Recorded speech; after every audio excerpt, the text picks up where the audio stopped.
상당히 심각하다 이런 저희들은 그런 상황들을 엄중히 좀 보고 있고 이런 이야기들을 사실상 우리 주변에서 사실 못하고 있는 그런 현실을 되게 안타깝게 생각을 했고요.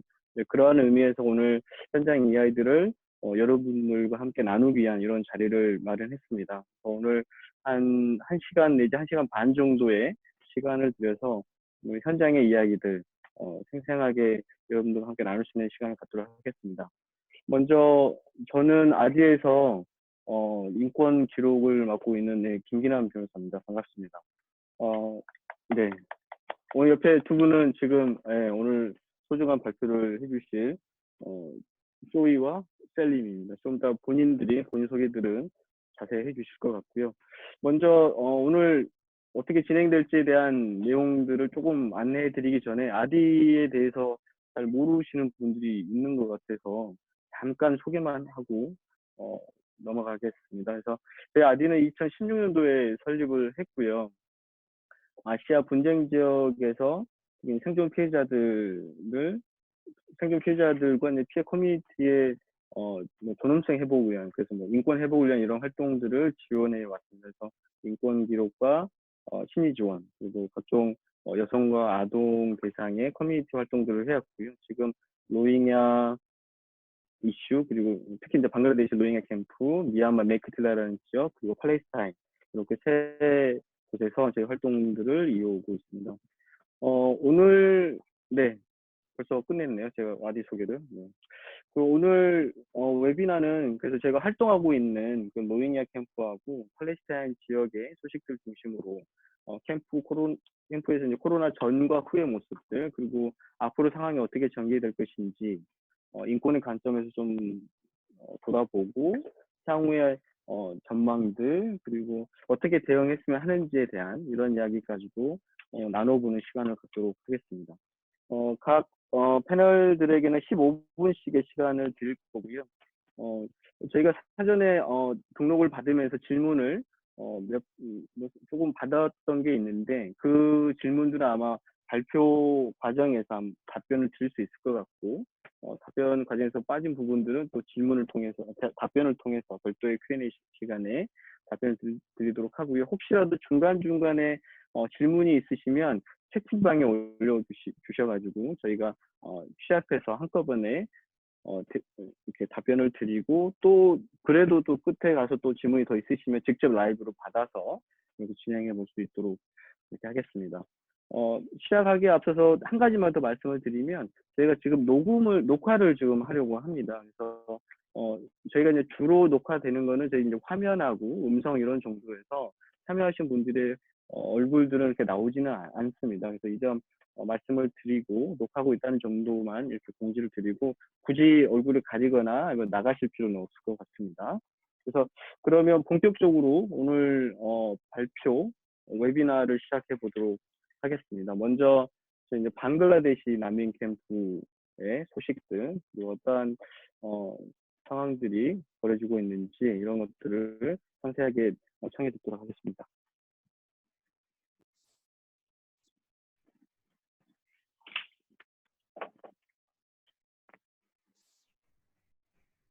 네, 안녕하세요. 방글라데시 로힝야 난민 캠프 현장에서 활동해온 방해선 활동가라고 합니다.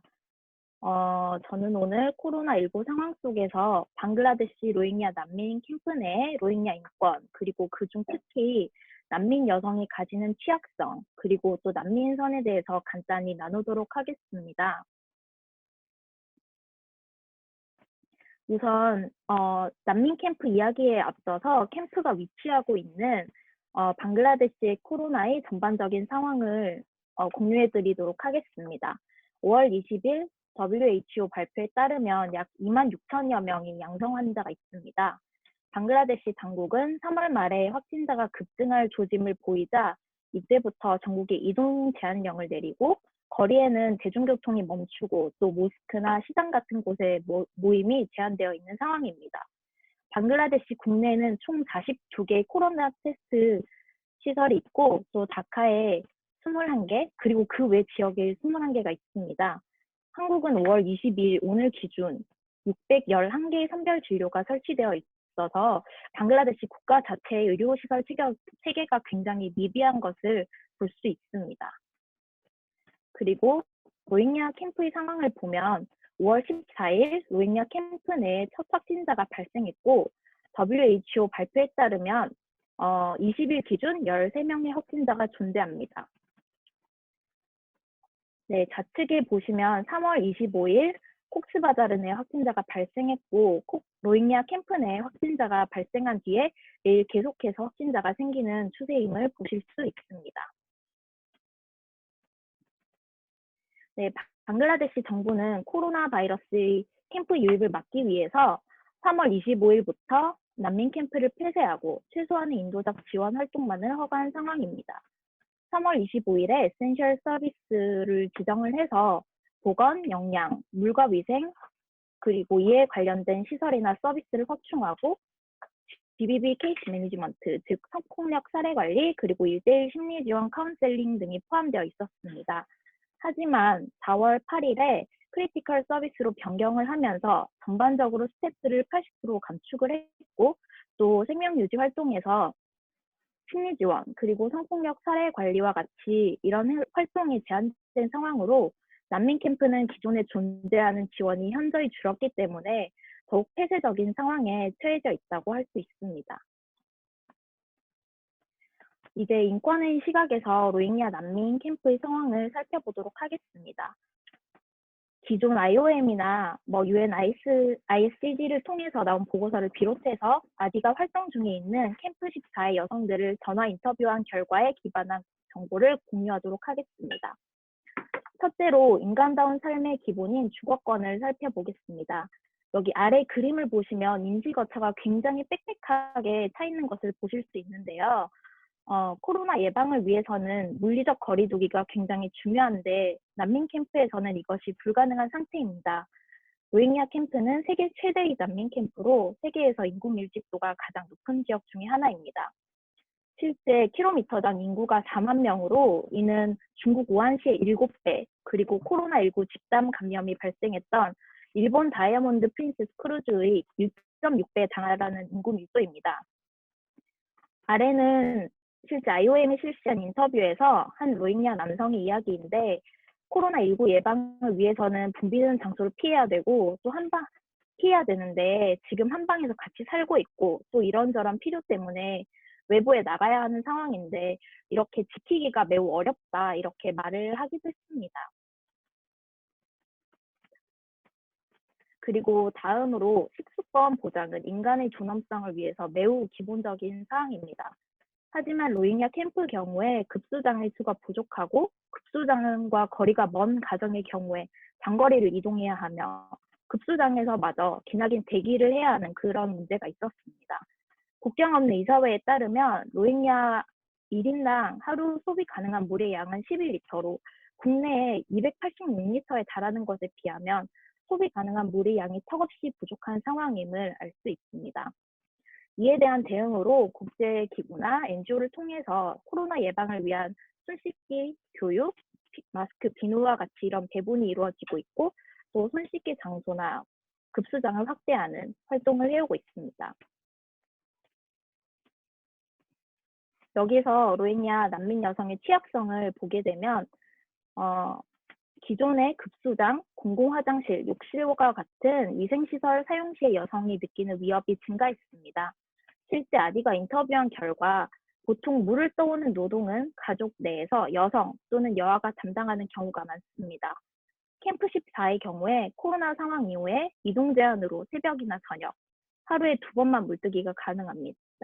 이른 아침에 나가는 것은 여성들이 안전하지 않다고 느끼기 때문에 저녁에 방문을 하는데 날이 금방 어두워져서 기존 위생시설 접근 시에 느꼈던 여성들이 안전의 위협이 더욱 커졌다고 답했습니다.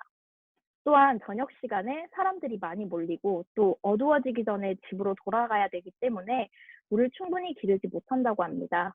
이런 수저원 부족으로 월경을 위생적으로 관리하는 것이 더욱 힘들어졌습니다. 기존의 생리대를 제작하거나 이런 활동들이 코로나 봉쇄로 인해서 대량 축소되고 그나마 있던 활동도 마스크 제작 등으로 변환되면서 여성들이 월경용품을 구하기가 더 어려워졌습니다. 또한 위생적으로 용품을 관리하는 것이 어려워졌는데 실제 아디가 여성을 인터뷰한 결과 코로나 전에는 월경 중에 매일 목욕을 하고 선생리대를 세탁했지만 지금 현재 사용할 수 있는 물의 양이 줄어들면서 2, 3일에 한 번 목욕을 하고 선생리대를 세탁하기가 어려워서 생리대 사용 시간이 더욱 길어졌다고 합니다. 그리고 이렇게 월경용품이 부족하고 위생적으로 관리를 하기가 어려워졌을 때 여성들은 외부 활동을 하기에 굉장히 제한점이 크게 다가옵니다. 실제 한 여성은 식량 같은 이런 배분을 받으려고 오전 9시에 나갔을 때 오후 2시에야 집에 돌아왔고 이렇게 밖에서 줄을 설 때 화장실을 가지 못하고 또 생리대를 교체하지 못하기 때문에 불편하고 힘들다고 답했습니다. 또 다른 여성은 생리통이 심할 때 이런 기나긴 대기 시간 때문에 힘들다고 답한 바 있습니다. 그리고 월경과 관련된 다른 시사점은 한국 사회에서도 여성이 월경에 대해 공개적으로 밝히기 어려운데 로힝야 문화의 경우에 여성이 월경에 대해 이야기를 하는 것조차 금기시되는 분위기가 강합니다. 현재 캠프 내 이동 제한으로 인해서 남편, 형제와 같은 남성 인구들이 집에 있는 시간이 늘어났고 여성들은 월경 사실을 숨겨야 하며 선생리대를 세탁하거나 건조하는 것을 보여주기가 부끄럽기 때문에 한 여성의 경우 코로나 이전에는 보통 4-5시간 동안 네, 5시간마다 생리대를 교체했었는데 지금은 집에 가족들이 있어서 최대한 오랫동안 버티려고 한다고 답한 바 있습니다. 그 다음으로 의료보건에 대해서 보겠습니다. 세계인권선언이 보장하는 건강권에는 치료를 받을 권리, 정보를 접할 권리와 의료 서비스 제공에 대한 차별 금지 등을 이야기합니다. 하지만 로힝야 난민 캠프의 경우 이 부분이 매우 취약합니다. 콕스바자르 내에 방글라데시인이 5만 명, 로힝야 인구가 100만 명 정도인데 이에 비해 1,415개의 격리 층구가 준비되어 있고 또한 전문 의료 인력이 부재한 상황입니다. 또한 기존에도 심리 지원이 부족한 상황에서 코로나나 사이클론 피해 등으로 현재 심리 지원에 대한 요구는 늘어난 상황입니다. 실제 아디가 인터뷰한 결과 많은 여성들이 코로나19로 인해서 불안하거나 두려움을 느낀다고 밝혔습니다. 또 2018년부터 프로젝트에 참가해 오면서 심리지원 트레이닝을 통해서 트라우마 안정화 방법을 숙지하고 실생활에서 활용을 하고 또 이웃 여성에게 가르쳐 주기도 하면서 이렇게 심리지원단으로 성장해오던 여성들이 코로나 사태 이후에 스트레스를 받을 때 어떻게 하는지 묻자 아무것도 하지 않는다. 현 상황에 대한 불안과 스트레스 때문에 자녀들이 울면 그들을 때린다라고 답하는 여성이 있는 것도 확인할 수 있었습니다. 2017년 제노사이드 이후에 재트라우마가 나타날 수 있는 상황으로 심리적 지원이 절대적으로 필요하지만 현재는 핫라인을 통해서 원거리 지원을 하는 상황으로 굉장히 해당 지원이 부족하다고 할 수 있습니다.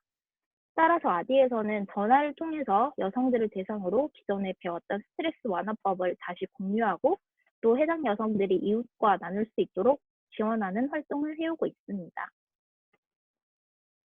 그 외에 국제기구나 NGO를 중심으로 격리 및 치유시설을 확대하고 보건인력 트레이닝을 제공을 하는 중입니다. 다음, 코로나 상황에서 핵심적인 요소인 정보를 보자면 모바일 네트워크 제한으로 의사소통이나 정보를 접근하는 데 제한이 있어서 정확한 정보를 얻기가 매우 어려운 상황입니다. 실제 보고서에 따르면 유엔과 같은 국제기구 그리고 NGO를 통해서 지난 5주간 165만 건의 예방교육과 정보 전달이 실시되었다고 합니다. 하지만 아디가 협력하고 있는 로힝야 난민 청년 조직에 따르면 캠프 내 상당수는 코로나의 위험성에 대해 제대로 인식하지 못하고 있고 예방수칙을 모르거나 이를 생활 속에서 제대로 지키지 않고 있다고 합니다. 이러한 상황 속에서 루머가 굉장히 큰 문제가 되고 있는데요. 아디 조사에 따르면 여성 111명 중에 72%가 루머를 들은 적이 있으며 그 중에 가장 대표적인 것이 코로나에 걸리면 바로 죽는다였습니다. 실제 캠프에서는 모로나 바이러스, 즉 죽음 바이러스로 불리면서 치사율이 굉장히 높다고 잘못 알려져 있습니다. 그리고 그 외에 종교와 매우 결부해서 인식하는 경향을 보이는데 코로나 바이러스는 알라의 처벌이다. 또 코로나19 대응으로 기도와 같이 이런 종교적 활동을 열심히 하는 것이 적절한 대응이다. 와 같은 이런 인식이 무분별하게 퍼진 것을 볼 수 있었습니다. 다른 문제로는 이제 혐오의 경우에 실제 유엔 사무총장이 코로나19는 혐오와 제노포비아의 쓰나미라고 이야기를 하기도 했습니다. 로힝야 난민 캠프의 경우에 기침 등의 증상을 보이기만 해도 주위에서 떨어지라고 하거나 배타적으로 행동하고 또 여성에 대한 배제와 혐오가 나타나는 모습을 볼 수 있었습니다.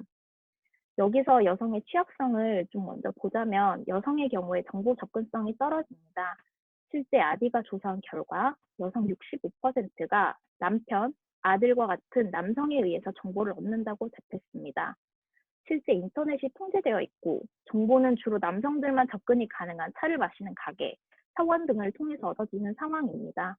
따라서 여성, 그리고 그중에서 특히 외부 활동이 더욱 어려운 노년층, 싱글마더, 장애 여성의 경우에 정보 접근의 어려움이 더 가중되는 상황입니다. 또 다른 이슈는 코로나 관련해서 여성에 대한 배제, 혐오의 강화인데 원래 로힝야 무슬림 문화에서 여성이 따라야 하는 예를 들어서 히잡을 쓰고 집에만 머무는 등 이렇게 뿌르다라는 관습이 있는데 캠프에 오고 나서 여성들이 NGO 볼런티어 활동을 하고 또 남편에게 순종하지 않는 이런 불명예스러운 행동을 하기 때문에 벌을 받는 것이라고 하는 인식이 있습니다. 이는 여성에 대한 종교 기반 전통적 관습이 심화되도록 만듭니다. 그리고 한국에 있는 인도 지원 NGO 스태프인 저희 입장에서 보자면 초기에 콕스바자르 국제기구에 의해서 굉장히 보고서, 주간 브리핑과 같이 정보들이 쏟아지는데 그 속에서 남성 난민 그룹의 목소리밖에 없었던 점, 여성의 어려움에 대한 정보가 부족한 점이 너무나 아쉬웠습니다. 코로나 긴급 대응 분위기로 넘어가고 한 달여가 지나서야 여성의 목소리가 보다 드러나는 것을 볼 수 있었는데 보면서 난민 여성은 국제사회에 목소리를 내는 것도 국제사회가 이를 듣는 것도 더욱 어렵구나 느꼈습니다. 이에 대한 대응으로 아디는 전화를 통해서 로힝야 여성들에게 코로나19 메시지를 전달하고 여성들이 이웃 여성을 대상으로 정보를 전달하도록 하고 있습니다. 실제 싱글마더의 경우에 가정 내에 남성이 없어 정보를 모르는 경우가 많았는데 해당 여성들을 대상으로 한 세션 진행이 매우 효과적이었다는 현지 스태프의 평가가 있었습니다. 네, 이 포스터는 실제 초기에 있었던 코로나19 정보 관련 포스터입니다. 다음은 식량권 그리고 생계 결핍을 보장받을 권리에 관해서 말해보도록 하겠습니다. 로힝야 난민의 경우에는 WFP와 같은 외부 자원의 식량 배분으로 최소한의 식량 소비가 가능한 상황이었습니다. 그리고 현재는 폐쇄 조치로 한 달치 식량을 한꺼번에 지급하고 있으며 여기에는 쌀, 콩, 기름과 같은 굉장히 기본적인 식량이 제공이 되고 있는 것으로 확인됐습니다. 그리고 무엇보다 큰 문제는 기존의 남성들 그리고 일부 여성이 캠프 외부의 일용직이나 NGO 자원활동 이런 것을 통해서 수입을 얻어왔는데 지금 코로나 사태로 인해서 일자리를 잃으면서 생계에 큰 위협을 받고 있는 상황입니다. 이는 2017년 캠프 정착 초기와 같이 정말 기본적인 식량 소비로 마치 역행을 하고 있는 모습으로 보입니다. 여기서 여성의 취약성을 보면 실제 WFP 조사에 따르면 여성 가장의 경우 식량 안보의 취약성이 높다고 밝힌 바 있고 기존의 남성에게 식량 소비 우선권이 주어지는 상황에서 코로나로 인해서 식량난이 발생을 한다면 여성의 식량 안보 취약성이 더욱 증가하게 됩니다. 그리고 이런 불충분한 영양 섭취는 면역 체계 약화로 이어지고 이는 코로나19의 취약성을 증가시키게 됩니다. 그리고 여성의 경제권 강화를 통해서 여성 역량이 강화되는 모습을 조금씩 보이고 있었는데 이러한 기회가 줄어들면서 이런 여성 권한 강화 이런 것들이 퇴보되는 상황이 펼쳐지고 있습니다.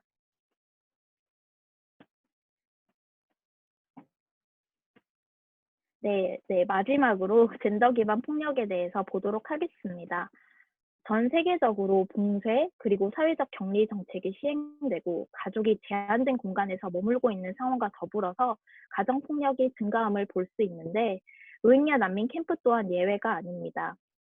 하지만 이러한 상황 속에서 정작 피해 지원 시설이나 서비스의 접근이 제한되고 있는 상황입니다. 기존에도 성폭력 등 젠더 기반 폭력을 신고하기가 굉장히 어렵고 이를 숨기려고 하는 경우가 많았습니다.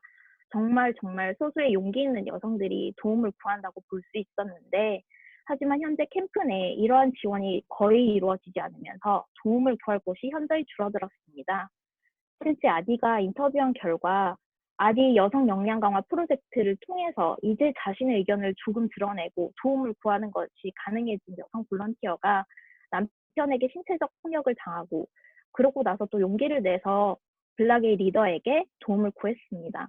하지만 남성인 리더는 여성에게 잘못이 있다고 하면서 혼수를 두었습니다.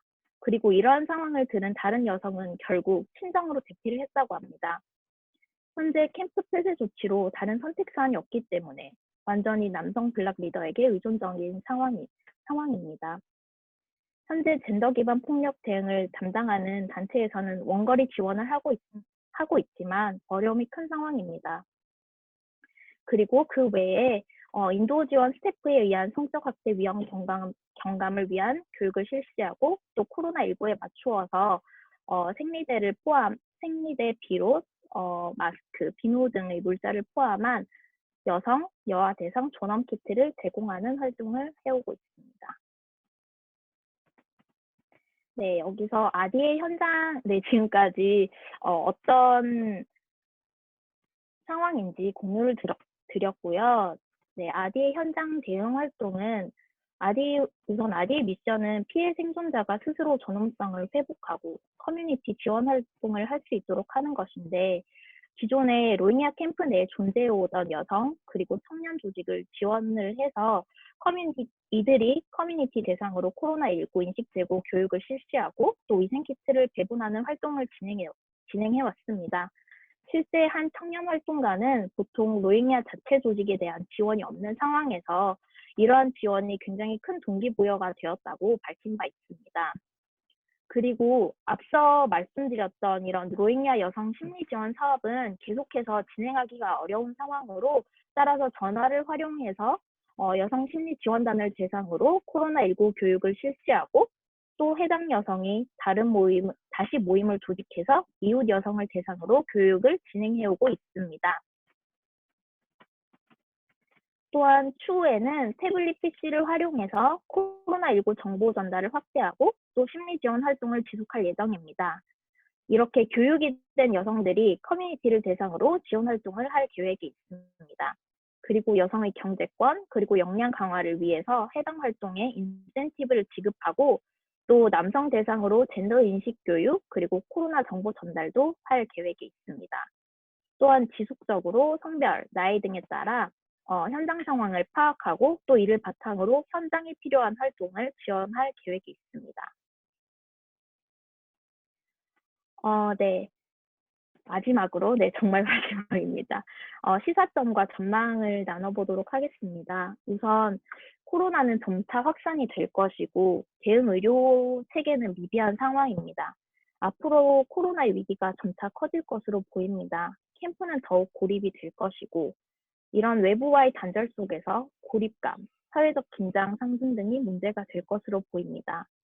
캠프 내에서 생계의 어려움, 치안 악화, 이런 문제가 복합적으로 작용을 해서 난민 중에서도 취약한 계층의 존엄성을 위협하는 상황이 심화될 것으로 보입니다. 또한 배제와 혐오로 인해서 로힝야인에 대한 낙인, 또 생계의 어려움 등으로 로힝야와 호스트 커뮤니티 사이의 갈등이 심화되고 또 바산차르 섬으로 이주하려는 계획을 더욱 밀어붙일 것으로 보입니다. 그리고 난민 여성의 경우에 난민 사회 내에서도 여성에 대한 사회적 규범이 강화되고 또 코로나 대응으로 인해서 그나마 있던 국제사회로부터 로힝야 여성 인권에 대한 관심과 지원이 줄어들 가능성이 높습니다. 이는 난민 여성이 사회적으로 고립이 심화되도록 만듭니다. 난민 캠프에 온 뒤로 사회 노동시장에 참가하고 또 교육권 확보를 통해서 그나마 상승된 여성들의 역량과 권한이 다시 퇴보할 위험이 높습니다. 따라서 이에 대한 지원이 이루어지면 좋겠지만 동시에 외부 인력이 활동하기에 제약이 커지면서 로힝야 자체 조직의 활동이 중요해지고 또 원격으로 지원하는 것이 늘어날 것으로 보입니다. 따라서 대한민국 정부는 로힝야 캠프에 긴급하게 키트 등 방역 물자를 제공하고 지속적으로 로힝야의 인권 실태에 관심을 기울이며 시민사회 또한 지속적으로 관심을 가지고 UN, 국제 NGO가 하지 못하는 로힝야 캠프 곳곳에 지원을 하는 것이 필요하다고 생각이 듭니다.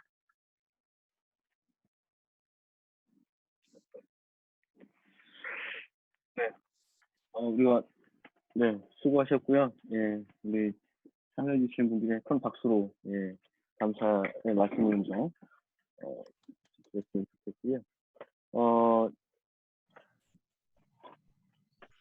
네.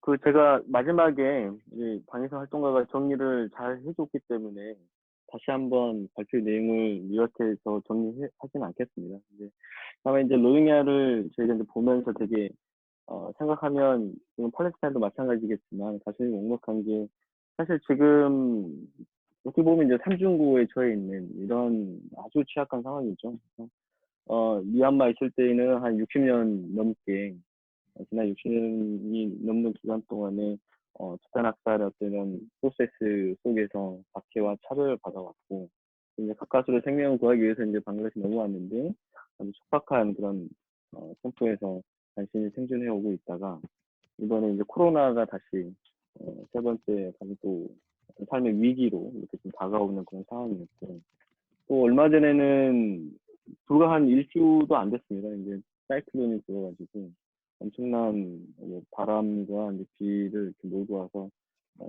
또 살고 있는 텐트가 날아가거나 좀 생활에 좀 어려운 산사태가 일어나거나 뭐 굉장히 어려움이 좀 있었고 또 최근에 뉴스에 나왔던 것 중에 하나가 이제 난민선의 이야기였습니다. 그래서 잠깐 저희가 그 팔레스타인 이야기 하기 전에 듣기 전에 잠깐 뭐 공유를 드리면 난민선은 사실 이제 지금도 사실 미얀마 그 라카인 북부에서 조금씩 지속적으로 로힝야 난민이 넘어오고 있는 건 예, 계속 확인이 되고 있고요.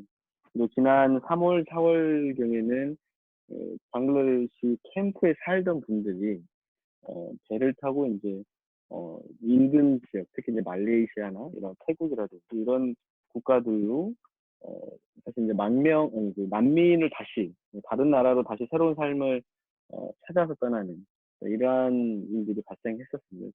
그래서 지금 저희가 좀 언론에 보도되는 내용 지금 화면에 나가고 있는데 어, 지금 한 두 개 큰 케이스 같은 경우는 제가 두 척 같은 경우는 400명, 500명 이렇게 노동자들이 탔었고 각국들을 이렇게 좀 갔었는데 거기서 전부 다 배척해가지고 가려고 했던 나라에 가지 못하고 계속 그 벵갈만 해역을 떠돌 수밖에 없었다 이런 얘기들이 있었고 그리고 그 중에 인권단체에 따르면 한 70명 정도가 배에서 사망해가지고 이렇게 참사가 있었고요. 그리고 음, 다시 다른 데 못 가자 방글라데시로 다시 돌아오는 그런 상황이었습니다. 그래서 되게 방글라데시 처음에는 조금 유보적 입장, 그래서 오지 마라 이런 입장 보이다가 이번에 아까 말씀드렸던 사이클론이 닥치기 전에 이제 모든 그 두 배에 있던 사람들은 이제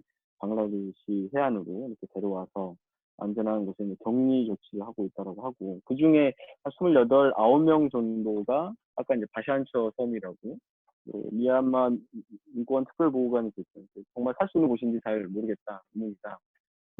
그런 곳이긴 하지만 어쨌든 방글라데시가 만들어 놓은 그 시설에 격리되어 있는 그런 상황이라고 합니다. 그래서 지금 많은 사람들이 아마도 좀 더 많은 사람들이 해안에서 이렇게 떠돌고 있을 수도 있다. 뭐 이런 예측을 하고 있고 그런 그 상황들이 발생하지 않도록 좀 더 근본적인 좀 대책이 필요하다 이런 목소리를 내고 있는 상황입니다.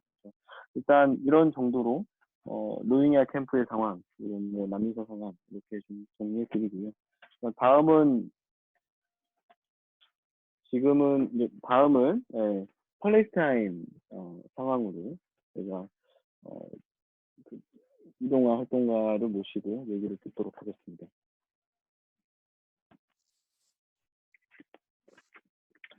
네, 감사합니다. 그 발표를 이어갈 이동화 활동가이고요. 아마 지금 영상으로는 제 얼굴이 안 나오겠지만 낯선 상황인 것 같아요. 대부분 발표를 하게 되면 참석자들과 같이 이게 교감을 하면서 제 이야기와 어떤 자료들을 함께 공유하는 방식인데 저희 목소리만 공유가 되고 또 이게 자료가 이렇게 노출이 되다 보니 아무래도 좀 긴장도 되고요. 실수도 있을 것 같은데요. 실수가 있더라도 너그럽게 양해를 부탁드립니다. 지금까지 로힝과 관련된 굉장히 힘들고 어려운 사건들을 많이 들으셨을 텐데요. 제가 이제부터 팔레스타인의 얘기를 할 거고요. 팔레스타인으로 이동하기 위해서는 참석하신 분들의 어떤 생각이 좀 바뀌어야 돼요. 아무래도 굉장히 다른 곳이기 때문에 그래서 여러분들의 팔레스타인에 대한 이해를 돕기 위해서 제가 아주 최근에 영상을 준비했거든요. 먼저 영상을 보고 난 이후에 발표를 이어가겠습니다. 네, 영상 부탁드립니다.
네, 그 영상을 보시면서 마음이 많이 무거우실 테고 이게 도대체 무슨 일인가 싶겠지만 이 영상은 이스라엘 인권단체인 비틀셀렘이라는 곳에서 2019년부터 아주 최근까지 이어지고 있는 팔레스타인 동예루살렘 내에 있는 알 이샤와트 지역에서 벌어진 이스라엘 경찰과 군인들에 의한 밤새 주민 체포, 야간 마을 강습과 같은 상황들을 기록한 영상입니다.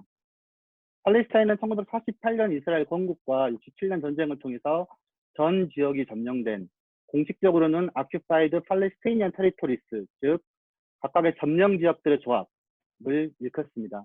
이제부터 팔레스타인 얘기를 시작하겠습니다. 네, 팔레스타인 피해망을 먼저 WHO 세계보건기구의 자료를 통해서 먼저 보게 되겠는데요. 전체 지금 영어로 되어 있어서 좀 이렇게 어려우신 분도 계시겠지만 현재까지 그러니까 오늘자로 팔레스타인 점령 지역의 코로나 확진자 수는 602명입니다. 가자 지구가 55명이고요. 그리고 지금 서한 지구와 동예루살렘에 547명, 그리고 이제 회복된 사람들은 464명이고 사망자는 4명입니다. 한 가지 유의할 점은 그 24시간 이내에 좀 발견된 그 확진자가 25명에 이르고 이게 모든 지역에서 지금 가자 지역에서 발생을 했거든요. 제가 후반부에 가자지에서 조금 더 상세하게 말씀드리겠지만 이 추세는 굉장히 심각하고 좀 우려스러운 상황이라고 볼 수 있습니다. 서한지구에서는 지금 보시는 것처럼 368명의 인원수가 있었지만 현재는 지금 이에 성장세 좀 많아진 상황이고요. 다음 슬라이드 좀 볼까요? 네, 다음 슬라이드를 보시면 지금 옆에 조그맣게 섬처럼 있는 곳이 가자지구입니다. 가자지구. 그리고 옆에 이렇게 조그만 아이처럼 모습 보이고 있는 게 서한지구로 볼 수 있고요. 이 지도상에서 좀 굵게 좀 진하게 색깔이 진한 곳이 지금 확진자가 좀 많은 심각한 지역이라고 볼 수 있고 초기에 지금 베들레헴에서 시작했었던 확진 사례는 이제 추후에 사람들의 이동이 많은 예루살렘과 동예루살렘으로 확장이 되었고, 이제 가자 지구에서도 최근에 굉장히 많은 발견 수를 확인할 수 있습니다. 다음 슬라이드 볼까요? 네, 이제 그래프인데요. 이 그래프는 이제 기간별, 일별, 젠더별, 나이별로 구분을 했고요.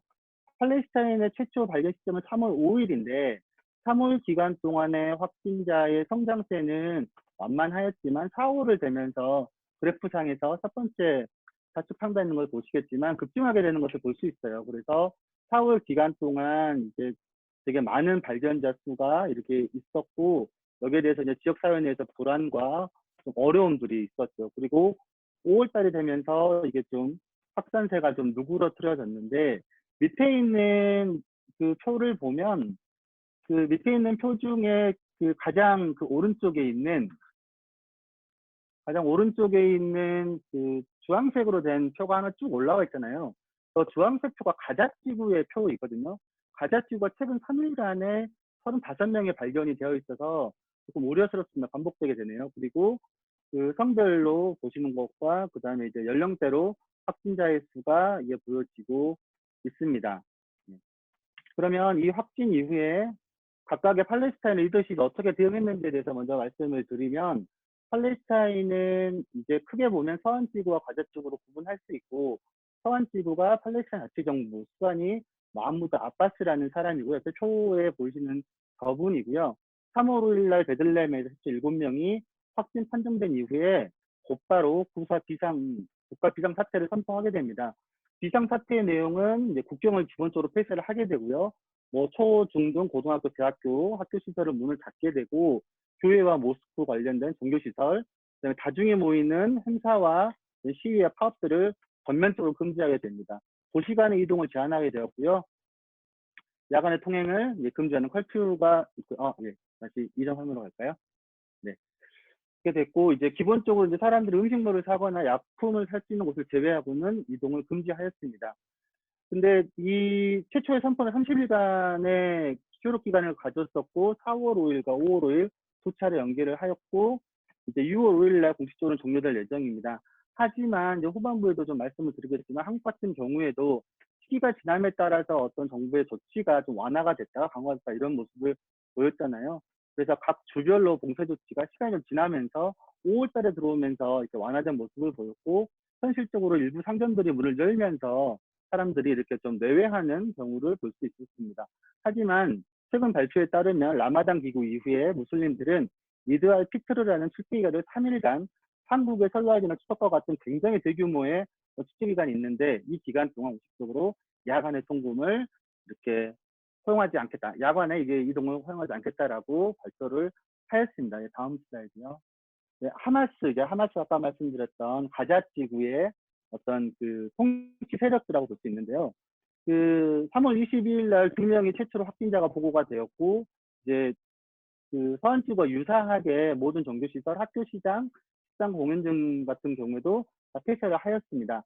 가자 지구는 아시는 분도 있겠지만 삼면이 이스라엘의 그 소위 벽으로 인해서 완전히 막혀 있고요. 바다도 사실 봉쇄되어 있어요.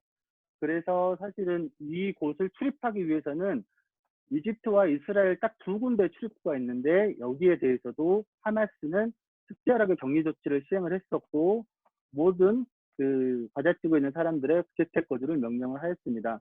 그리고 중동 국가에 긴급한 원조를 요청을 해서 카타르 같은 경우에는 일정한 큰 금액을 유엔을 통해서 지원을 하였습니다. 사실은 제가 이 PPT를 준비하면서 가자 지구의 확진세는 사실은 심각하다고 보지는 않았었는데, 반복되지만 3일간의 어떤 그 기간 동안 신규 확진자가 굉장히 많은 수로 늘어났고요. 그래서 오늘자로 하마스에서는 다시 국경을 봉쇄하는 조치를 내렸습니다. 그리고 팔레스타인 얘기를 하는데 왜 이스라엘을 얘기를 해야 되냐 말씀을 드릴 수밖에 없는데요.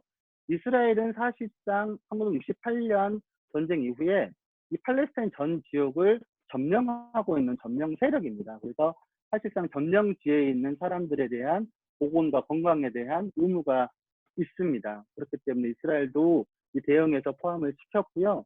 이스라엘은 3월 18일 날 팔레스타인 자치정부와 함께 공동 대응을 위한 어떤 조인트 오퍼레이션 룸을 설치를 했는데, 아까 영상에서 보시는 것처럼 이스라엘은 외부적으로는 자국민의 어떤 코로나 확산을 방지하기 위한 조치를 하면서도 점령지에 있는 사람들과 조직 주민들에게 군사훈련, 그다음에 군사 공격들을 진행을 하고 있어서 특히나 또 후반부에 또 많이 더 강조할 수 있는데요.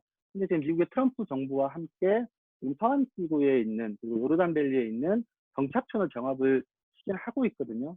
그리고 유엔 인도주의 사무국 오차의 보고에 따르면 이 코로나 지금 확산세가 늘어나고 있는 이 시기에 이 군사 공격과 정착민의 공격들이 훨씬 늘어났다라고 보고를 하고 있습니다. 팔레스타인 리더십의 어떤 그 대응을 봤고요. 이제 코로나가 어떻게 팔레스타인 사람들의 삶의 변화를 가져왔는지 좀 사진을 통해서 살펴보겠습니다. 보시고 있는 사진은 저희 아디가 활동하고 있는 나블루스라는 지역 내의 모습이고, 한국으로 치면 서울로 치면 명동이나 이런 광화문으로 보시면 됩니다. 보시는 것처럼 도로는 한산하다 못해 대부분의 상점, 사람들의 어떤 모습을 찾을 수가 없고요. 하단에 있는 밤의 모습도 보이는데요. 밤에도 사실상 모든 상점과 이런 사람들의 생행을 찾아볼 수 없을 정도로 봉쇄 조치가 강력하게 효력을 미치고 있었습니다. 네, 그래서 이제 어떤 변화가 있었는지 아디와 연대 활동을 하고 있는 현재 인권단체 사람과 활동가의 의견을 좀 들었는데요. 첫 번째, 라말라 인권센터에서 활동하고 있는 칼리드 사무총장은 팔레스타인의 방역 문제를 언급을 했고요. 또 방역이 취약함에 따라서 내부의 불안이 높아지고 있다. 그리고 실제 의료시설과 의료진이 사실은 충분한 시설과 인력이 없는 상황이고, 또 이스라엘에 의해서 또 국경이 봉쇄가 되고 있고, 외부의 물품 반입이 잘 되고 있지 않기 때문에 어려운 상황이라고 인터뷰를 해주었고요. 그리고 이제 나블루스에서 저희랑 열심히 활동하고 있는 활동가의 의견을 따르면 좀 더 실제적으로 사실은 봉쇄 이후에 사람들이 실제로 일을 하지 못하고 일을 하지 못함으로써 생계가 어려워지는 사람이 긴급하게 늘어나고 있다라고 얘기를 합니다. 그리고 저랑 전화 통화를 했을 때도 실제 탐유르라는 이제 활동한 단체 탐유르인데요. 지금 일을 하지 못해서 실제 먹을 것이 없다, 도와달라라는 여성 가정들이 찾아왔다고 합니다. 굉장히 가슴 아픈 상황이었고, 아디한테 좀 도움을 요청을 하기도 하였습니다. 이렇듯 사회 전반적인 시스템, 의료보건뿐만 아니고 생존에 대한 문제, 삶에 대한 문제들로 어떤 큰 위기와 변화를 팔레스타인이 지금 맞이하고 있습니다. 그러면 저희가 아무래도 이제 로힝가에서도 난민 캠페인 활동을 하고, 저희가 또 팔레스타인 내에서도 난민 캠프에서 활동을 하고 있기 때문에 저희가 활동하고 있는 발라타 난민 캠프에 대해서 좀 알려드리고 다음을 넘어가려고 하는데요. 발라타 난민 캠프는 1950년도에 설치가 됐습니다. 1948년도 이스라엘 건국 이후에 74만 명의 팔레스타인 난민들이 발생을 했는데요.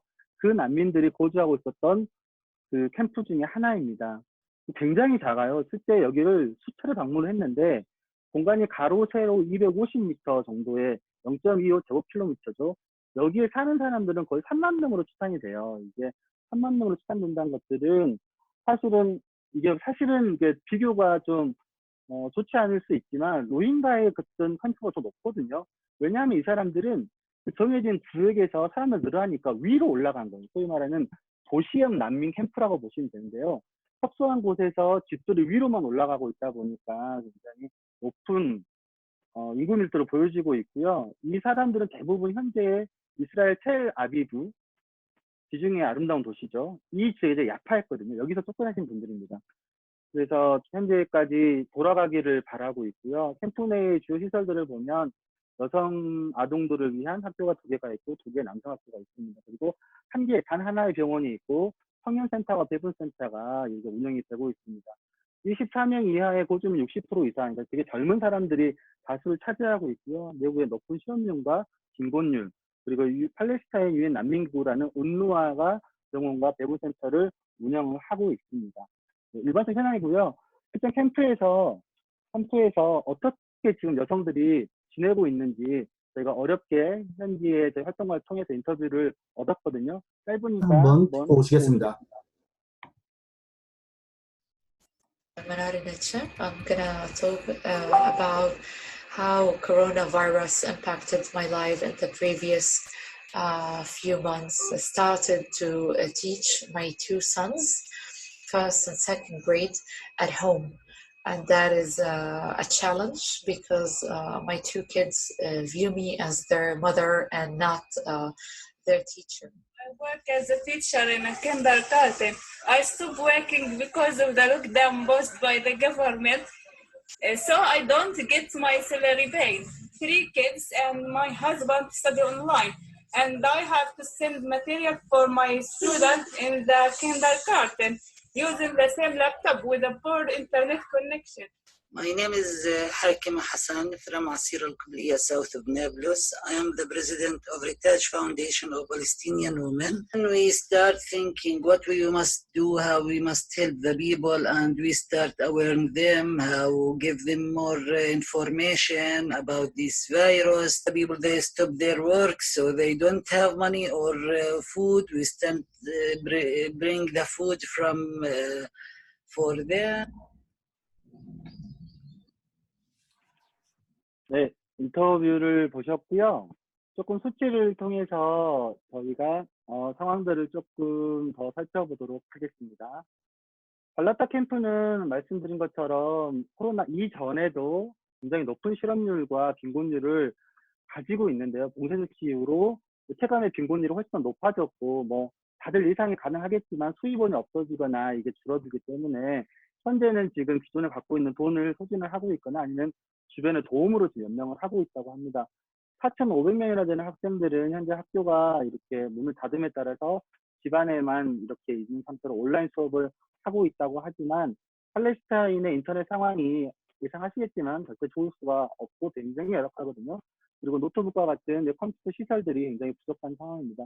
실업률이 굉장히 큰데요. 난민 캠프 같은 경우에는 정말 다수의 노동자들이 일용직이거나 상점 직원, 택시 운전사 또는 이스라엘 불법 정착촌에서 건설업에 종사하는 활동가가 되게 많으세요. 근데 이게 이스라엘이 코로나 발병 이후에 모든 팔레스타인 출신의 노동자들의 취업을 막았거든요. 그래서 그분들이 일부는 복귀를 했고 일부는 여전히 지금 국경에서 막혀 있는 상황인데 이분들의 이렇게 벌어오는 수입들이 지금 막혀 있는 상황입니다. 그리고 저희가 아디가 계속적으로 이렇게 젠더 관련된 활동을 하고 특히나 또 이 캠프 내에서 가정폭력이 또 어떻게 됐는지에 대해서 저희가 현지 인터뷰와 현지 자료들을 살펴봤는데 가정폭력 신고 건수가 이전에 비해서 20%나 증가했다고 합니다. 이는 이제 다수의 이제 가족 구성원들이 이제 한 공간에 좁은 공간에서 있다 보니까 어찌 보면 비단 팔레스타인만의 문제라고 보지는 않고요. 되게 많은 곳에서 유사한 상황들이 벌어지고 있고 발라타 캠프에서 20% 이상 증가했다고 합니다. 특히 여성 같은 경우는 이제 가족 구성원들이 이제 그들을 이렇게 양육을 하고 또 가사를 책임을 지고 또 한편으로는 또 거기는 경제적인 시행까지 져야 되기 때문에 훨씬 더 어려운 상황이라고 볼 수 있고요. 근데 지금 캠프 외에 이제 나블루스 같은 경우에는 이스라엘 불법 정착촌이 그 캠프 인근에 있는 경우도 있는데 이분들은 사실은 이제 불법 정착촌의 공격에 대해서 불안해하고 있다고 합니다. 네, 넘어갈게요. 좀 시간이 좀 빨리빨리 가야 될 것 같아요. 제가 좀 강조하고 싶은 것들은 현지에서 어떤 대응을 하고 있냐는 겁니다. 사실은 팔레스타인은 자치정부가 무능하고 부패하다고 많이 평가를 받고 있고요. 외부의 지원들이 실제 들어가지 못하고 있기 때문에 현재 조직들이 자생적으로 대응 활동을 하고 있습니다. 사진들은 실상 캠프 바로 앞에서 차량을 통제하고 있는 모습이고요. 이 모든 활동들은 정부에 의하거나 아니면 외부에 의한 활동이 아니고 자생적으로 성장했었던 현지 단체들의 활동들입니다. 그 인식개선 팜플렛도 만들었고요. 팜플렛과 구호품을 담은 물품들을 필요한 곳에 배분도 하고 있습니다.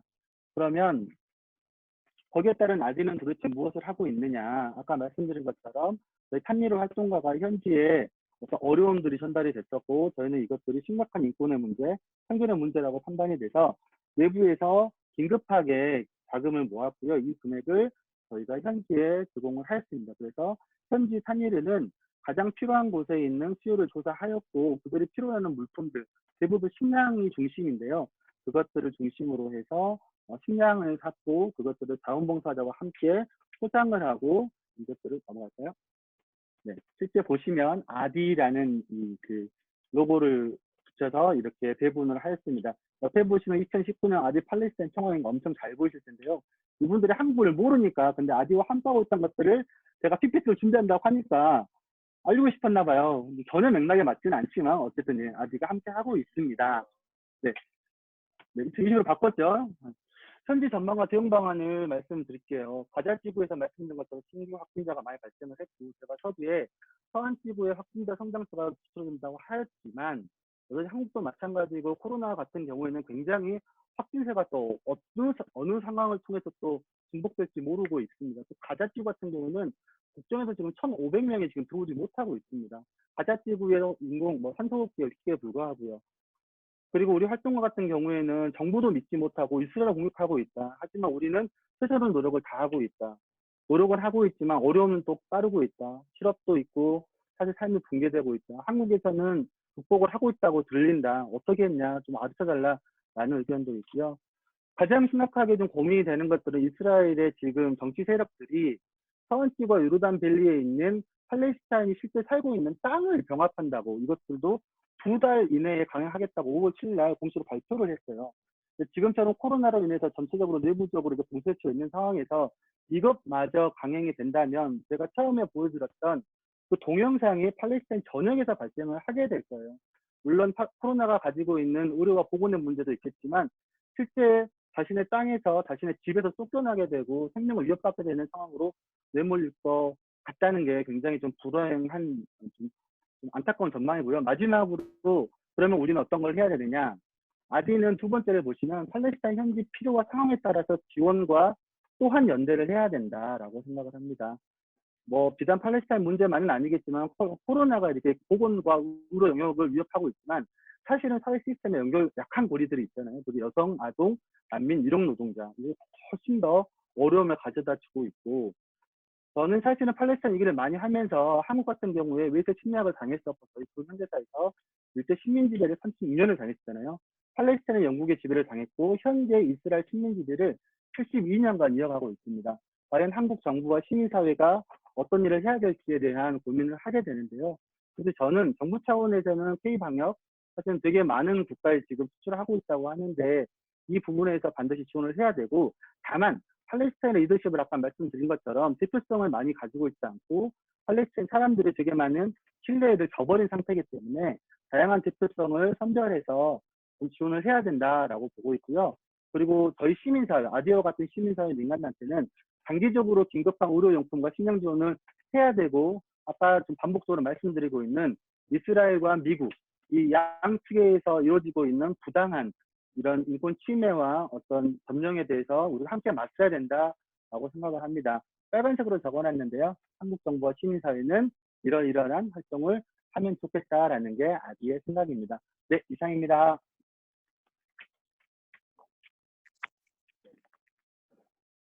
네. 평소에 저렇게 말이 빠른 사람은 아닌데 상당히 많은 양의 정보를 전달하려고 하다 보니 엄청 빠르게 얘기를 했었고 새로운 재능을 발견한 것 같습니다.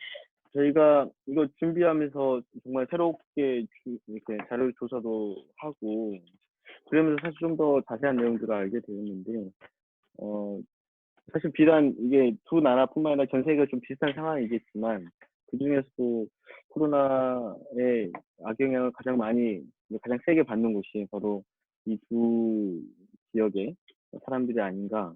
그리고 우리는 과연 어느 정도나 이 사람들과 연대를 하고 있는지 이런 저희의 사실 모습을 다시 바라보게 되는 그런 계기였습니다. 그래서 아까 잠깐 이동화 활동가 프레젠테이션 슬라이드 중에 이제 K 방역 이런 얘기가 있었는데, 이제 우리가 모범적인 이런 방역 하고 있다. 그래서 K 방역 모델을 수출한다. 뭐 이런 얘기들이 많이 있지 않습니까? 근데 이게 정말 K 방역다운 모습은 어떤 것이냐 고민할 수밖에 없는 그런 상황이고, 정말 필요한 사람들에게 가장 국가의 어떤 보호도 받지 못하는 이런 사람들에게 우선적으로 그러한 손길들이 연결돼야 되고 도달돼야 되지 않겠느냐 이런 생각을 하고 있고요.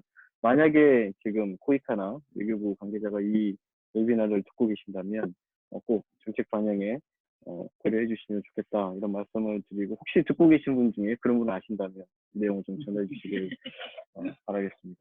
그리고 앞서 말씀을 드린 것처럼 질문을 사전에 제가 좀 받아온 게 있고 중간에 저희에게 전달해 주신 게 있어요. 그래서 말씀을 잠깐 답변을 먼저 드리겠습니다. 그래서 로힝야는 지금 방위사 활동가 말씀을 드릴 텐데 좀 부담을 줄여드리는 의미에서 제가 하나만 먼저 말씀을 드리는 것 같아요.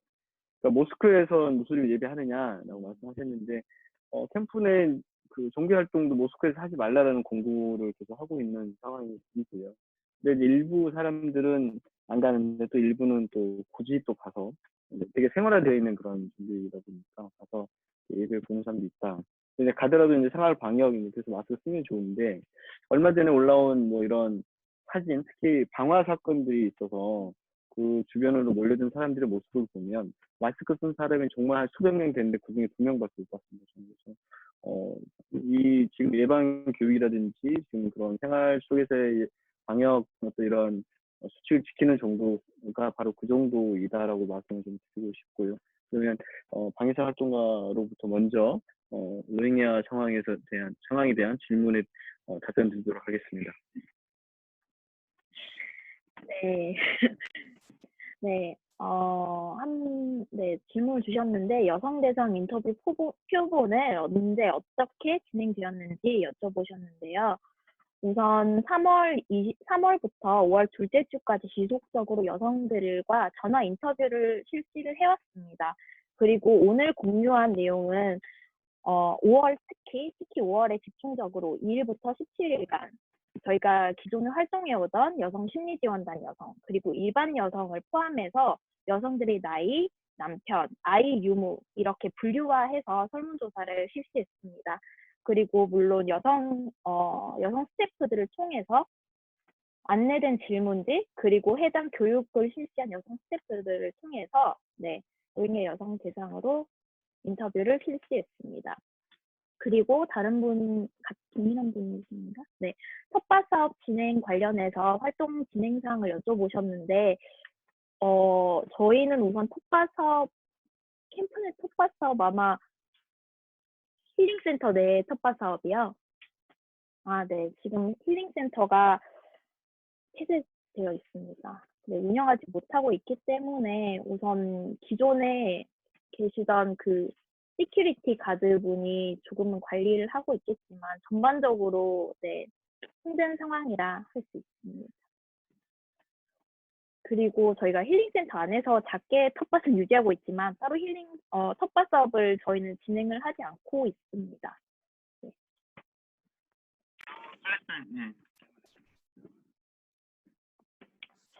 예, 팔레스타인 관련해서 질문이 팔레스타인 내 랩이 있는지, 테스트 등은 어떻게 진행이 되고 있는지, 중증 환자의 경우는 어떻게 처리했는지에서 질문이 있었고요.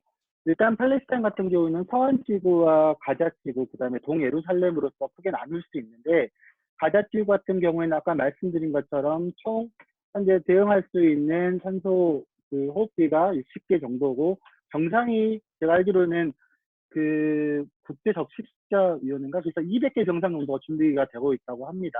그리고 모든 그 외국에서 들어오는 사람들에 대해서 14일간 방역을 명령을 해서 그 국경 근처에 있는 호텔과 어떤 학교 시설에서 지금 격리를 하고 있습니다.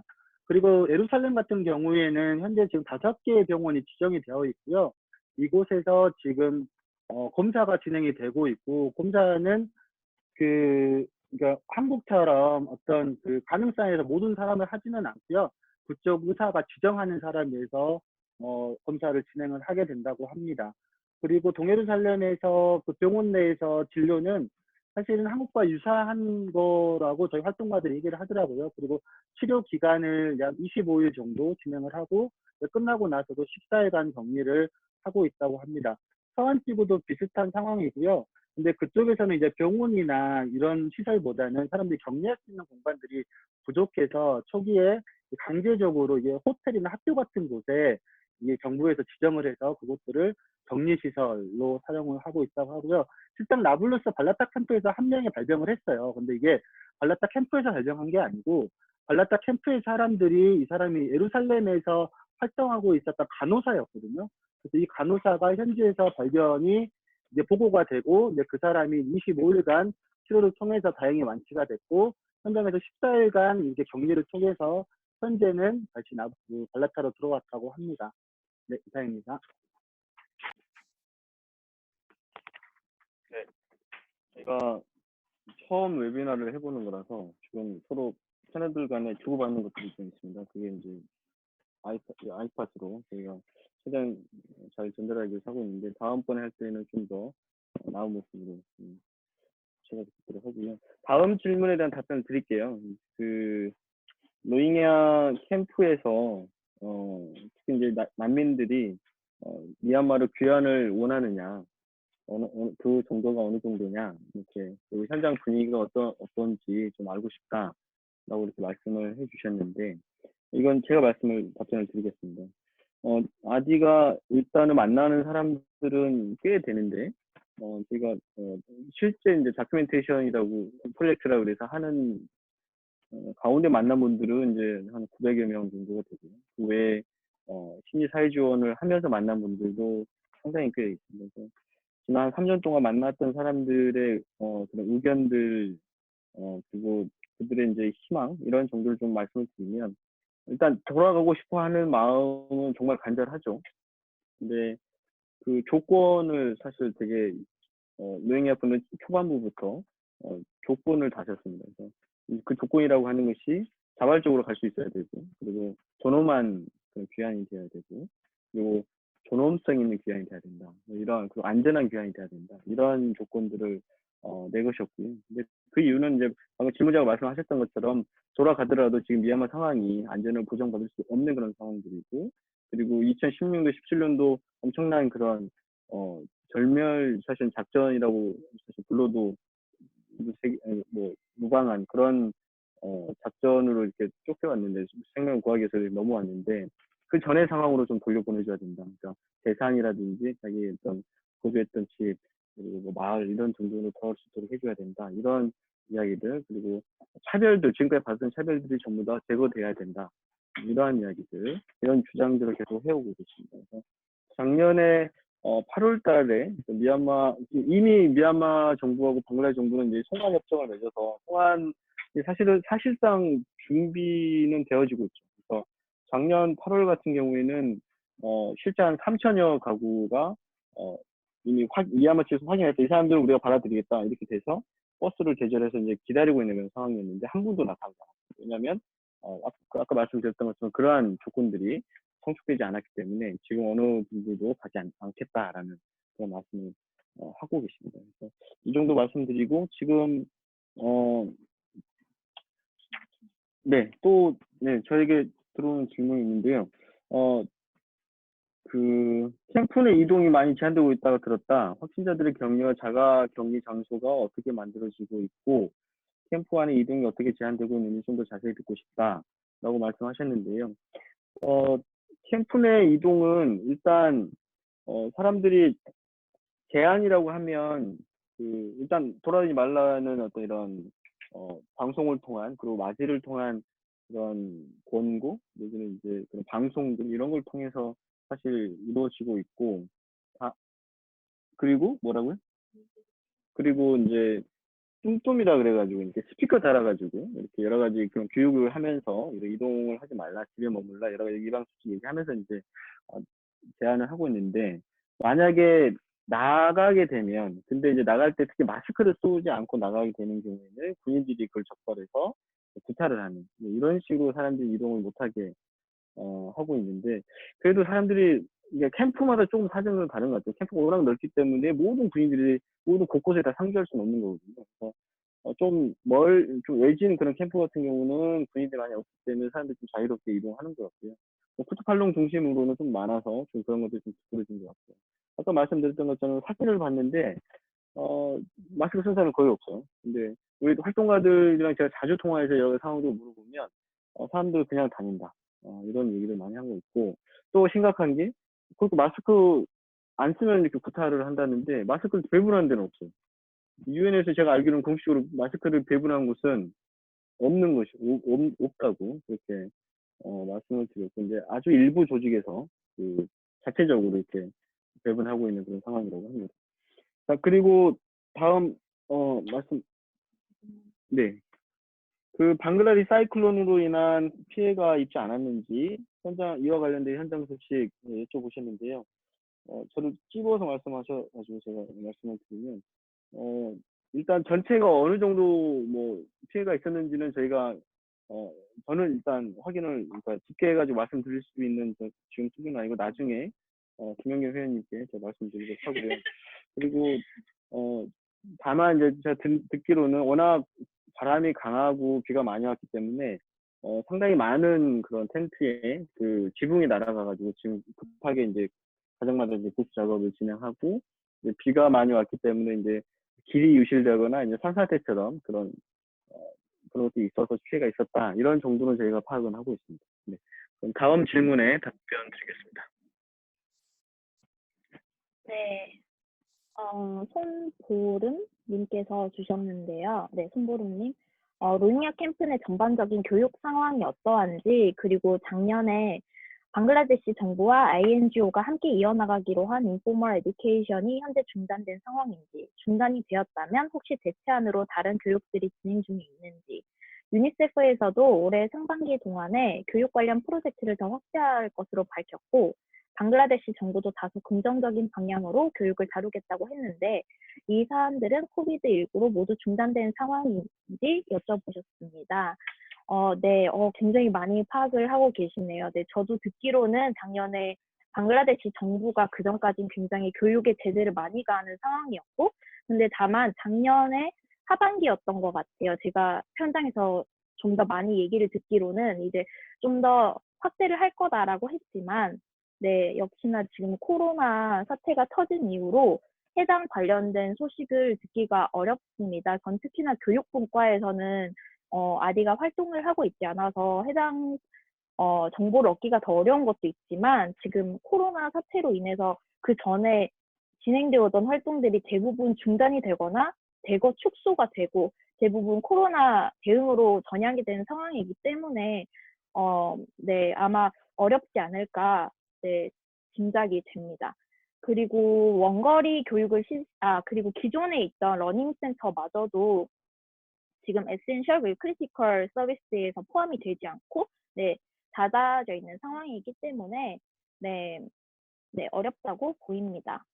그리고 네, 젠더 기반 폭력과 관련한 상담 프로젝트를 진행 중이라고 하셨는데, 혹시 여성 참가자들이 미얀마 정부로부터 받은 폭력 대상자와 캠프 내 폭력 대상자로 나눠서 진행하나요? 아니면 전반적으로 다 함께 진행 중인가요? 라고 여쭤보셨습니다. 네, 저희가 하는 프로젝트는 우선 젠더 기반 폭력 분과에 들어있고, 그리고 심리 지원이긴 하지만 보통 이루어지는 상담 프로젝트라기보다는 몸의 감각을 활용을 해서 몸 감각 중심의 트라우마 치료 작업을 하고 있고요. 그리고 여성 참가자들이 뭐 피해자, 생존자, 그리고 폭력 대상자로 나눠서 진행을 하기보다, 왜냐하면 이렇게 진행을 하게 되면 여성들이 해당 서비스에 접근하는 여성들이 낙인되는 이런 우려가 있기 때문에 저희는 피해자, 생존자 뭐 이렇게 분류하지 않고 전반적으로 접근을 하고 있는 상황입니다. 네, 감사합니다.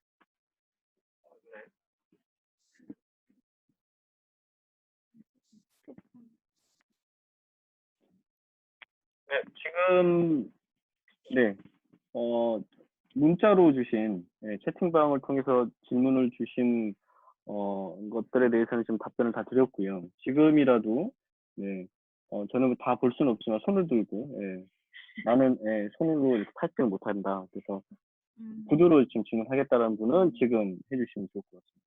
그래서 혹시 파악이 되시면 제가 한 10초 정도 기다렸다가 없으면 곧바로 종료해 볼까 하고요.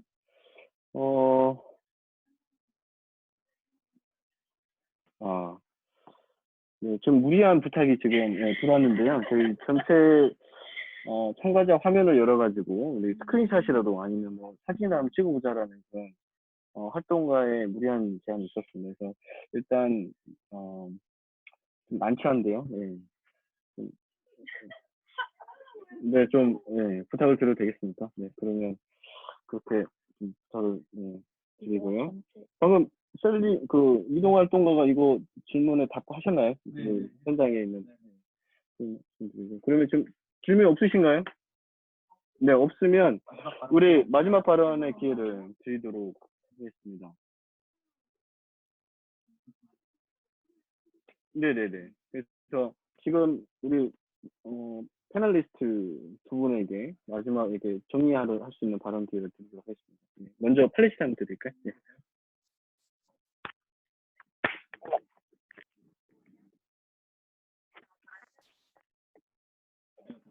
바로 팔레스타인 얘기해도 되겠죠. 사실 이제 팔레스타인 같은 경우에는 사실은 뭐 노인가랑 많이 다르죠. 그리고 많이 다르고 어찌 보면 70년 이상을 싸워왔었고 그 싸움을 통해서 성장하는 이적 자원들이 많은 편이라고 저는 보여집니다.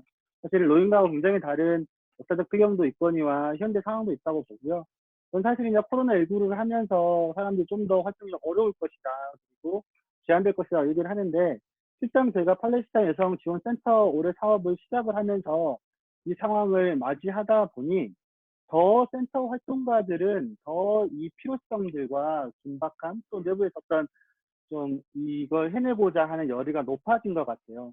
사실은 이제 어려움이 닥쳤을 때 사람도 이제 주변의 어려움을 찾게 되고 그 어려움을 찾다 보면 조금 더 연대 가능성이 높아지지 않을까라는 생각을 하고요. 팔레스타인 사업이 지금 현재 제가 활동가가 원래 3월에 갔어야 했는데 못 가고 현재 이러고 있지만 제가 못 감으로 해서 현재 활동가들은 더욱 열심히 일주일에 한 번씩 정말 3시간 이상의 어떤 그 미팅을 통해서 사업을 이뤄내고 있거든요. 한국에 있는 뭐 이 참석하신 분들도 시민사회도 사실 우리가 어려움을 겪어보니까 주변의 어려움도 이렇게 좀 생각을 할 수 있는 거잖아요. 그래서 많이 우리 모두도 다 어렵겠지만 이 어려운 와중에서 조금 더 어려운 사람에 대한 관심, 그다음에 시선이 좀 필요한 시기가 아닌가라는 생각을 합니다.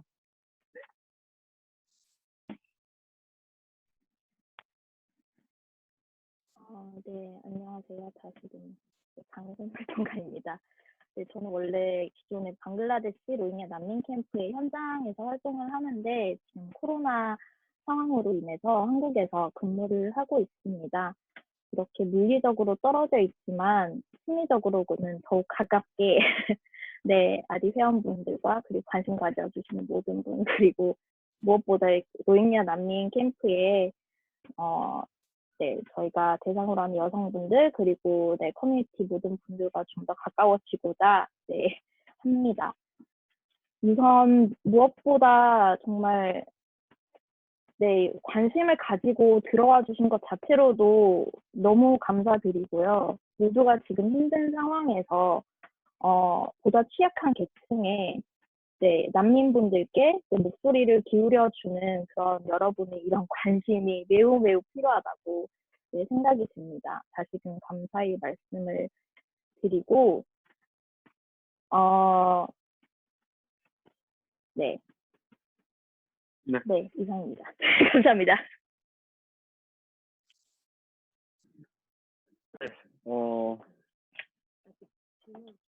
질문이 중간에 좀 더 들어와서요. 제가 네, 잠깐 발언을 마치셨지만 한 번만 더 드리겠습니다. 캠프 내 마스크 제작이 계획되고 있다는데 어떻게 생각하느냐? 특히 뭐 IOM이라든지 이런 다른 데서도 사실 캠프 내와 인근 지역에서 하고 있다는 소식이 들리잖아요.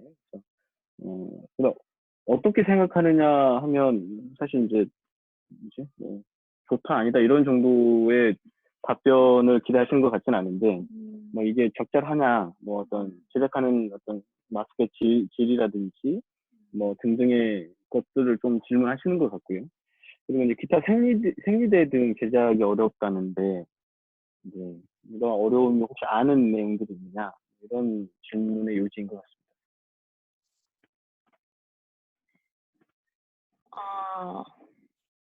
네, 우선 네, 생리대 제작의 어려움은 그러니까 기존의 여성들이 참가하는 생계 지원 활동으로 여성들이 생리대를 제작하는 활동을 해왔지만 지금 현재 해당 이런 생계 지원 활동이 방글라데시 정부에 의해서 굉장히 축소된 상황이고 이제 실행을 하기가 어려운 상황이 있습니다. 그 따라서 여성들을 대상으로 마스크를 제작하는 이런 활동이 전개가 되고 있는 것으로 파악이 되고 있는데요. 그리고 뭐 마스크 품질에 관해서는 IOM 등 통해서 이제 규격화된 그런 네, 가이드라인을 제공을 네, 최근에 하려고 네, 배포가 됐는지는 모르겠는데 하고 있다고 네, 들었고요. 여성들 생계 지원이 저희가 실제로 현장에 듣기에 지금 코로나가 또 무섭지만 코로나보다 지금 정말 당장 먹고 살 걱정 때문에 이게 더 무섭다고 말한 여성들이 굉장히 많았습니다. 따라서 이런 생계 지원, 뭐 마스크 제작을 통해서 볼런티어 인센티브를 받아서 여성들 생계에 도움이 된다면 무엇보다 이제 필요하고 중요한 지원이지 않을까 생각이 듭니다. 그리고 캠프 내 제작이 가능한 상황인지는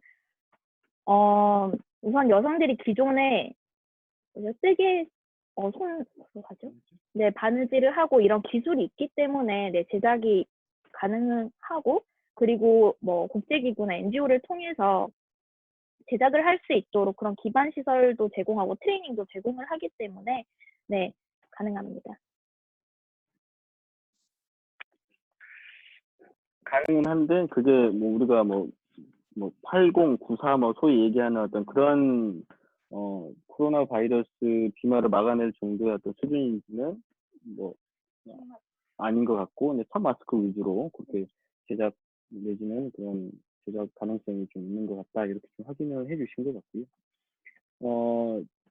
과산 차르섬 이주에 대한 전망, 아까 여기에 대해서 질문해 주셨는데 방해선 활동가가 말씀을 언급해 주셨어요. 그래서 이미 작년에 그 미얀마 인권특별보호관이 가봤더니 인간이 거주할 수 있는 환경인지 의문스럽다라는 평가가 있었고, 그 이후에 분위기가 유엔에서는 이제 거기에 살 수 있는지에 대한 평가를 하지 않고서는 가는 것에 대해서 좀 부정적이다라는 공식적인 입장이었는데, 최근에 기류의 좀 약간의 변화라고 하면 제가 들으면 정확하진 않은데 UNHCR에서 상당히 뭐 방글라데시 정부하고의 그쪽의 입장과 좀 동일한 그런 태도로 뭐 변화 내지는 이러한 흐름에 있다라는 정도로 좀 전해 들은 바가 있고요. 최근에 이제 아까 난민산에 있는 난민들이 한 29명 정도가 최근에 그쪽 시설에 이제 격리되었다. 시설이 격리되어서 있다라는 것이, 저는 사실 그쪽으로 굳이 그 사람들을 데리고 간 이유를 알겠거든요. 아마도 이걸 사실은 보여주면서 사람도 살 수 있다. 쇼케이스로 이제 사실 삼으면서 좀 더 많은 사람을 이주시키려고 하는 게 좀 그 의도가 좀 숨어 있지 않을까라는 생각이 있고, 이건 정말 뭐 컨스피러시 내지 음모론의 이야기일 수는 있는데 지금 캠프 내 방화 사건들이 발생하고 있다. 그래서 이제 그냥 자연재해가 아니라 의도적으로 방화를 한 것 같고, 캠프 1과 캠프 5에서 지금 불과 한 달 이내에 대형 불이 일어나서 100여 채 가족이 살고 있는 100가족이 살고 있는 그런 텐트가 불을 타서 없어지는 이런 사건들이 발생하고 있는데, 과연 이게 무관한 일인지 좀 약간 지켜봐야 되는 그런 상황에 있는 것 같습니다. 그래서 이런 정도로만 말씀을 드리고요. 추가적인 급하게 그 질문이 없으면 오늘 이것으로 마쳐볼까 합니다. 그래서 방금 캠프에서 상황에서 말씀하셨는데 마지막 정리하자면, 저희가 활동하면서도 그렇지만 현장에서는 이런 문제 대응하려면 많이 모여가지고 준비하고 대응해야 되는데 코로나의 특성상 많이 모이면 또 안 되는 이런 상황이어서, 또 특히 이제 근데 이제 팔레스타인과 다르게 로힝야는 전화 소통이라든지 인터넷 소통 이런 것들조차도 이제 제약이 많은 상황. 그래서 좀 더 이중의 어려움들이 좀 있는 것 같고, 현장에 정말 파트너나 조직을 가지고 활동하지 않는다면 한국에 있는 단체들은 아예 활동을 접을 수밖에 없는. 저희 아디는 이제 현장 중심으로 해왔었고 그러한 것들이 지금 쌓여 있기 때문에 여러 가지 현장에 제약이 있음에도 불구하고 조금씩 이렇게 활동의 운신의 폭이 좀 있었던 것인데, 이러한 점들이 사실 우리가 한국 시민사회 내지는 이제 활동하는 데 있어서 좀 고려해야 되는 점인 것 같습니다. 그래서 많은 부분들이 현장 중심으로 돌려져야 되고, 그리고 현장의 활동가들, 단체들이 잘할 수 있도록 우리의 역할들은 좀 그런 부분들에 좀 초점이 맞춰야 되는 거 아니냐라는 생각들을 하게 되는 최근에 한 3개월 정도의 흐름이었고요. 아무튼 아무쪼록 저희도 마찬가지지만 그리고 여러분도 그리고 난민 캠프에 있는 우리 활동가들, 우리 생존자들도 마찬가지인데 코로나로부터 좀 안전하게 잘 지내시고 또 다음 기회에 또 만나 뵐 수 있으면 좋을 것 같습니다. 오늘 모두 장시간 수고 많으셨고요. 서로 네, 손 흔들면서 이렇게 좀 마치도록 하겠습니다. 네, 고맙습니다. 지금 셀님이 후원 좀 해달라고 네, 이렇게 개인정보 네, 네, 네, 네, 네, 말이 잘 안 나오네요. 네, 여기서 마치도록 하겠습니다. 고맙습니다.